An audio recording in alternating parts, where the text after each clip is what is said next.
So good evening students. Today we will see the current affairs analysis dated from 15th November 2024. The first article related to the Armed Forces Special Power Act.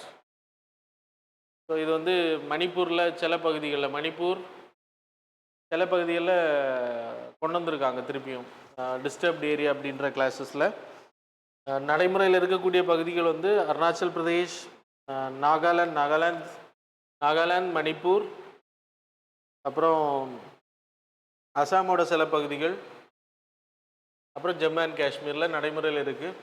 Armed forces special power ஆக்ட்னா 1958 it was introduced.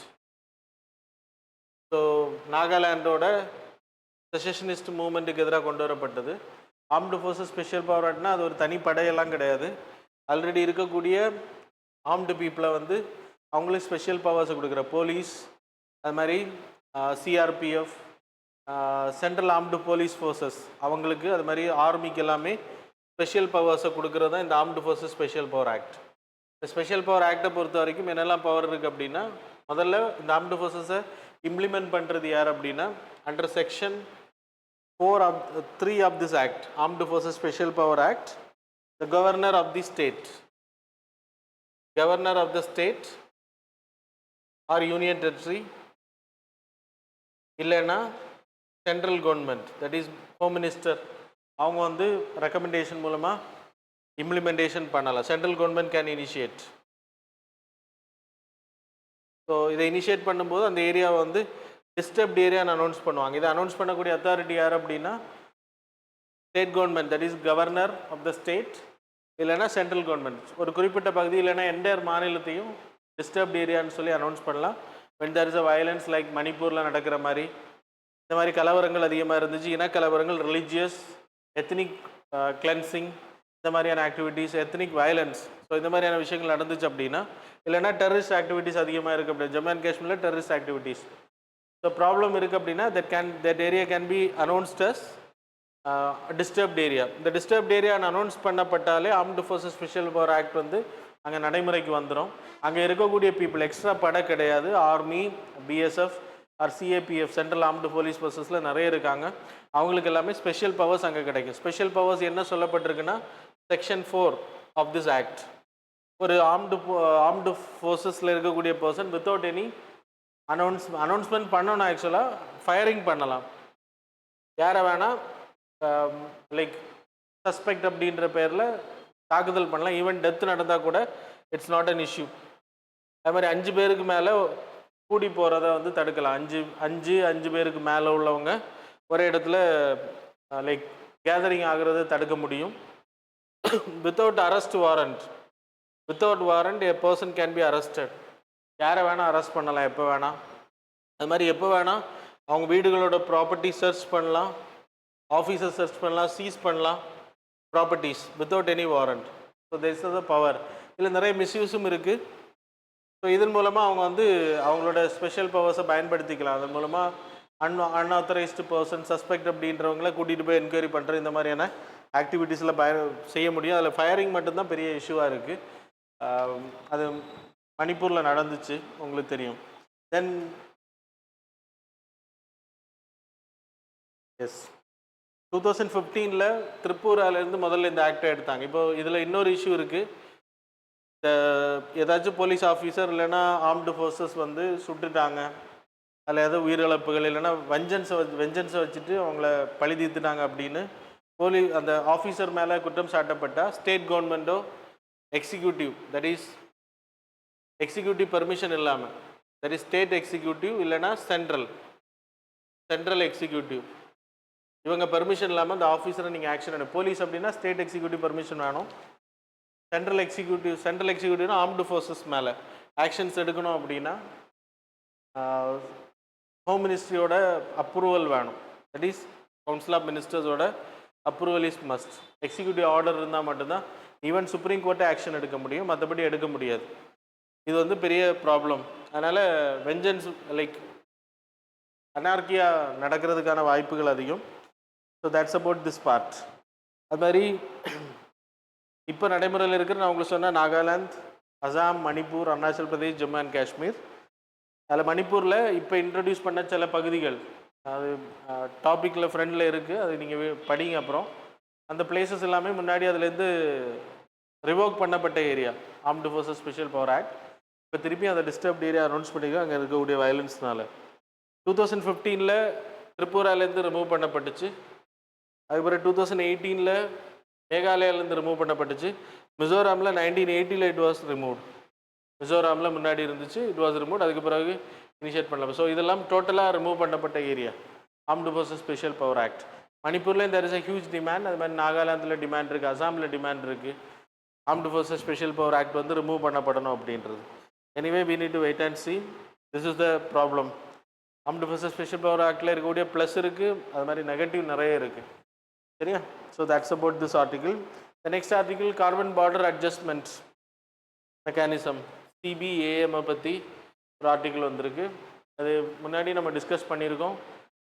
European யூனியனோட carbon climate related அவங்க இருக்கக்கூடிய initiative carbon border adjustment mechanism. அப்படின்னா இப்போ European கண்ட்ரீஸுக்குள்ளாடி ஒரு நாடு வந்து இறக்குமதி பண்ணுறாங்க அப்படின்னா, யூரோப்பியன் கண்ட்ரிஸ் ஏற்றுமதி பண்ணுறாங்க அப்படின்னா, யூரோப்பியன் கண்ட்ரிஸ் இறக்குமதி பண்ணுறாங்க இன்னொரு நாட்டோட பொருள் அப்படின்னா, அந்த அந்த இருக்கக்கூடிய கோல் இல்லைனா கிளைமேட் சேஞ்சுக்கு காரணமாக இருக்கக்கூடிய க்ரீன் ஹவுஸ் கேஸஸ் எமிஷன்ஸ் இல்லைனா ஈகோ ஃப்ரெண்ட்லி கிடையாது அப்படின்றப்போ அந்த ப்ராடக்ட் வந்து கிளைமேட் ரிலேட்டட்.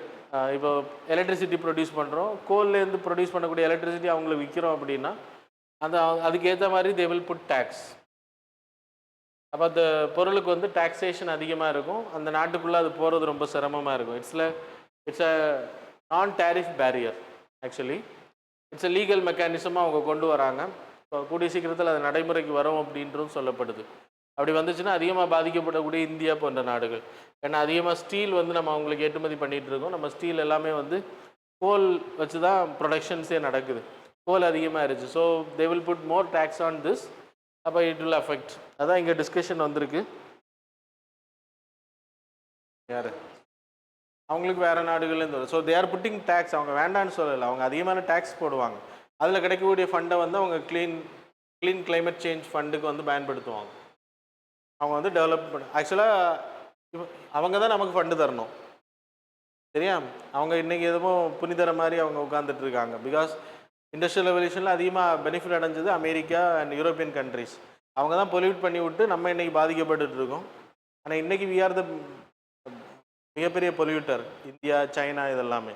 அவங்க இன்றைக்கி நம்ம குற்றம் சாட்டுறாங்க. அதனால் மற்ற கண்ட்ரிஸ் மேலே அவங்க இப்போ டிரான்சிஷன் போயிட்டாங்க, க்ரீன் இப்போ எல்லாமே எலக்ட்ரிக்கல்ஸ் இந்த மாதிரி மாற்றிட்டாங்க.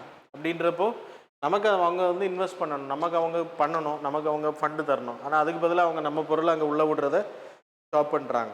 So that's an issue in this mainly. அதில் யூகே கனடா போன்ற நாடுகள் அதை இன்னும் ஆதரிக்கிறாங்க. And they're going for these protectionist policy.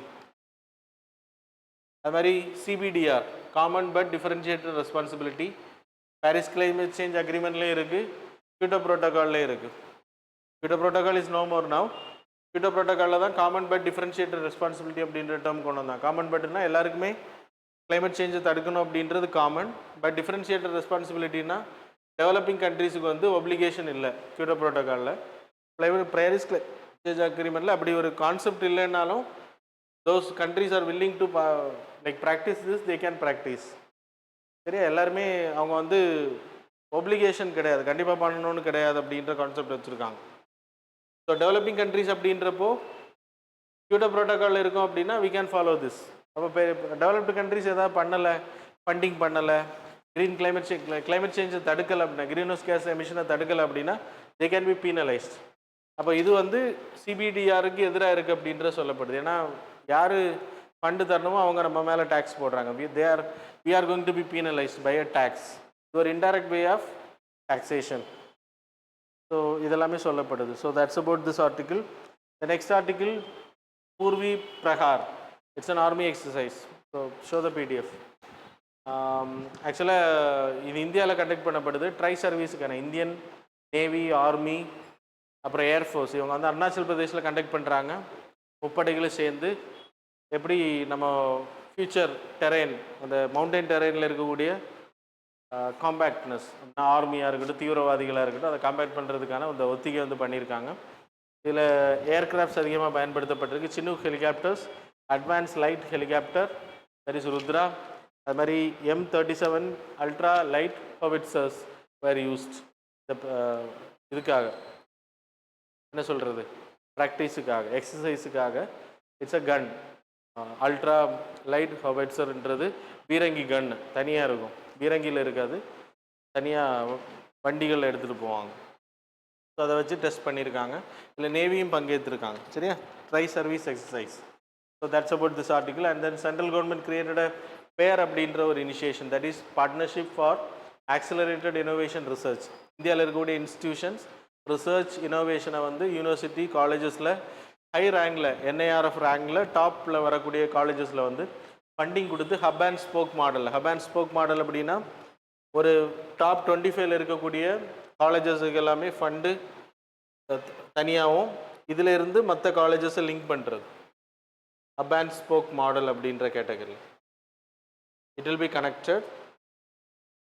Hub அப்படின்றதுல கிட்டத்தட்ட 100 கோடி இதுக்கு ஃபண்ட் ஒதுக்குறாங்க.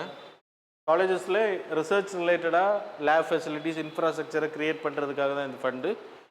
இதில் 30% will be invested here. 25 NIRF ரேங்கில் 25 ரேங்கில் வரக்கூடிய காலேஜஸ். மற்றது எல்லாமே வந்து 200 கேட்டகரியில் வரக்கூடியது. என்ஐஆர்எஃப் ரேங்கிங்கில் அதுக்கு பிறகு இருக்கக்கூடிய 200 கேட்டகரியில் வரக்கூடிய காலேஜஸ். இதில் 70% ஃபண்டு இவங்களுக்கும், 30% ஃபண்டு இவங்களுக்கும் ஒதுக்கப்படுது. அதன் மூலமாக இனோவேஷன்ஸை நம்ம வந்து பண்ணலாம். ஏன்னா lab facilities are more important for research and development. So அதுக்காக தான் இது. So department of science and technology மூலமாக தான் இனிஷியேட் பண்ணுறாங்க. அப்புறம் யூனிவர்சிட்டிஸும் வரும் இதில். எல்லாமே என்ஐஆர்எஃப் ரேங்கிங்கில் டாப் 200க்குள்ளாடி இருக்கணும். That's a condition. The next article related to the leveraging similarity and complementary in Nigeria. Editorial பேஜில் வந்தது. கிட்டத்தட்ட நைஜீரியாவுக்கு நம்ம பிரைம் மினிஸ்டர் வந்து விசிட் போயிருக்காரு. இது வரைக்கும் 17 வருஷமாக எந்த தலைவர்களுமே போகலை. ஃபஸ்ட் எவர் நேஷன் அவரோட ட்ரிப்பில், மோடியோட ட்ரிப் வந்து ஃபஸ்ட்டு நைஜீரியா. ஸோ 1500 குஜராத்தில் நைஜீரியன் ஜம் பர்சன், நமக்கு அவங்களுக்கு ரிலேஷன்ஷிப், பாபா கோர் அப்படின்ற பர்சன் அங்கேருந்து இங்கே வந்ததை சொல்லப்படுது. Baba core it's a GeM merchant. Diamond இந்த மாதிரியான பொருட்களை கொண்டு வந்து இங்கே விற்கக்கூடிய பர்சன். அங்கேருந்து இங்கே வந்து செட்டில் ஆகி அவங்களோட கம்யூனிட்டி இங்கே வளர்ந்ததாக சொல்லப்படுது. ஃபஸ்ட் டைம் இந்தியாவோட prime minister, that is Modi, இப்போ இருக்கக்கூடிய கரண்ட் பிரைம் மினிஸ்டர் விசிட் பண்ண இருக்கிறது. ஆஃப்ரிக்காவில் இருக்கக்கூடிய மோஸ்ட் பாப்புலஸ்ட் கண்ட்ரி, ரொம்ப பாப்புலேஷன் இருக்கக்கூடிய country and second largest in the African economy. ஆஃப்ரிக்காவில் 54 நாடுகள் இருக்குது, 55. அதில் பெரிய நாடு இவங்க. ஆஃப்ரிக்காவில் 55ல் 54 நாடுகள் ஆஃப்ரிக்கன் யூனியனில் இருக்குது. சரியா, செகண்ட் லார்ஜஸ்ட் இன் எக்கானமி. இந்தியாவோட ஏர்டெல், டாட்டா, அது மாதிரி ஷிப்பில் மருந்து கம்பெனிகள், பஜாஜ் கம்பெனி, இவங்க எல்லாமே அங்கேயும் அவங்களோட தொழிலை செஞ்சிட்ருக்காங்க. அங்கே லார்ஜஸ்ட் எம்ப்ளாயராக நம்ம தான் இருக்கோம். அப்படின்னா வேலை கொடுக்குறவங்களா இந்தியன் கம்பெனிஸ் தான் அங்கே இருக்குது. செகண்ட் லார்ஜஸ்ட் வேலை கொடுக்குறவங்களா இருக்கும். சரியா, 150 இந்தியன் கம்பெனிஸ் அங்கே இருக்குது. 27 பில்லியன் நம்ம இந்தியன்ஸ் வந்து அங்கே இன்வெஸ்ட் பண்ணியிருக்காங்களாம். 50,000 இந்தியன்ஸ் அங்கே வாழ்கிறாங்க அப்படின்னு சொல்லப்படுது நைஜீரியாவில். ட்ரேடை எடுத்திங்கன்னா 7.9 பில்லியன். இந்தியா வந்து நைஜீரியாவுக்கு second largest country for trade. நைஜீரியாவுக்கு நம்ம ட்ரேட் பண்ணுறதுல. தென் இந்தியாவோட டயஸ்போரா, செகண்ட் லார்ஜஸ்ட் எம்ப்ளாயர் நான் சொன்னேன் உங்களுக்கு. கரண்ட் சிச்சுவேஷன் என்ன அப்படின்னா, நம்ம வந்து எக்கனாமிக் டைவர்சிஃபிகேஷன், அங்கே இருக்கக்கூடிய கரன்சி ப்ராப்ளம், அதுக்கு எல்லாமே நம்ம ஹெல்ப் பண்ணலாம். எஜுகேஷன், நம்ம இன்வெஸ்ட்மெண்ட் நிறைய பண்ணலாம். டிஃபென்ஸ் ஃபேக்ட் போடலாம், நம்ம ஆயுதங்களை அவங்கள விற்கலாம், நம்மகிட்ட இருக்கக்கூடிய ஆயுதங்களை. எக்கனாமிக் ஸ்டெபிலைசேஷனு அவங்களுக்கு ஹெல்ப் பண்ணலாம். ட்ரேட் டைவர்சிஃபிகேஷன், அவங்களுக்கு ட்ரேட் டைவர்சிஃபை பண்ணுறதுக்கான வழிமுறைகளை நம்ம கொடுக்கலாம், இந்த training etcetera. Education and institutional supports, services சப்போர்ட்டும் நம்ம கொடுக்க முடியும். இந்தியா வந்து இதை ட்ரேடாக பயன்படுத்திக்கலாம் அப்படின்றதான் இங்கே சொல்லப்படுது. என்னென்ன அக்ரிமெண்ட் சைன் பண்ண போகிறாங்க அப்படின்றது அவர் போனதுக்கு பிறகு தான் தெரியும். So that's about the articles. Now we will move to the MCQs.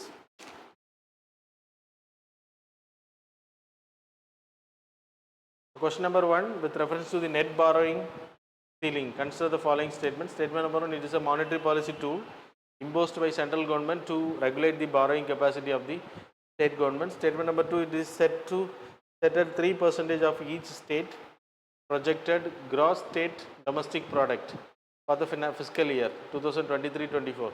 Options are A, 1 and 1 only, B, 2 only, C, both, D, neither. Question number 2. With reference to the borrowing limits of center and states government, consider the following statement. Statement number 1, the central government can borrow money upon the security of consolidated fund of India. This is repeated question. Different now. So statement number 2, the state government can borrow within India upon the security of consolidated fund of the state. Statement number 3, the borrowing limits of the states can be set up by their respective legislatures. How many of these statements given above are correct? Options are A, only 1, B, only 2, C, all the 3, D, none of the above.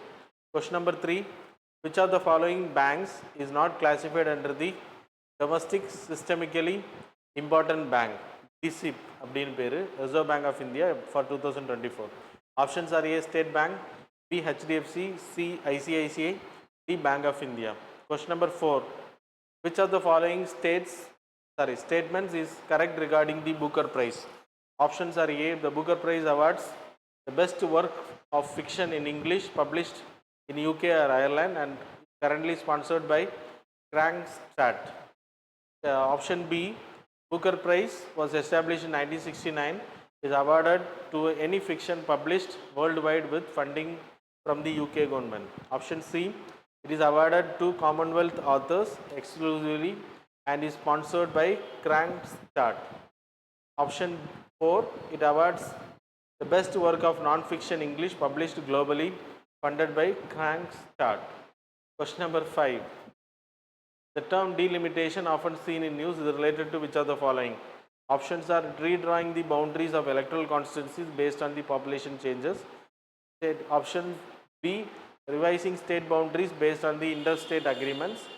Option C, allocating mineral extraction rights in the disputed areas. Option 4, determining the jurisdictional limits of coastal economic zones. So that's all. Now we will see the answers for the previous. Question number 1, answer is A. Question number 2, answer is B. Question number 3, answer is B. Question number 4, answer is B. Question number 5, answer is C. So that's all about the current affairs and MCQ. Thanks a lot for joining with us.